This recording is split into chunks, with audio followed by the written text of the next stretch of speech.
నొప్పి అనేది అనేక సార్లు ఒక వరం అంటాను నేను. ఎందుకంటే నొప్పి కలుగుతానే కానీ మనుషుడు దేవుని దగ్గర రాడంట.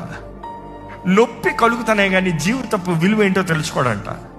నొప్పిలో ఉండి పైకి లేచిన వాడే ఆశీర్వాదాలని హ్యాండిల్ చేయగలిగినోడు. అర్థమవుతుందా? పొట్టకతో ఆశీర్వాదాలను అనుభవించిన వాడు కాదు, నొప్పిని భరించిన వాడే ఆశీర్వాదాలని హ్యాండిల్ చేయగలిగినోడు. మీ జీవితంలో నొప్పి అనిపించారా? ఎంత ఎక్స్టెంట్కి వెళ్ళిన నొప్పి? మనుషులందరూ ఒరే నొప్పి నొప్పి నొప్పి నొప్పి అంటూ మనుషులందరూ తునీకరించిన బ్రతుక. జబ్బేసి వస్తే ఎత్తింది అందరి ద్వారా గౌరవం పొందుకోవాలి. బేబీ అందరూ ఒక్కొక్కటి పిలిచిన వాడు ఎలా పిలిచాడు? ఒరే నొప్పి ఇట్రా, ఒరే నొప్పి అక్కడ పో, ఒరే నొప్పి నువ్వు ఎప్పుడు నొప్పి వేరా.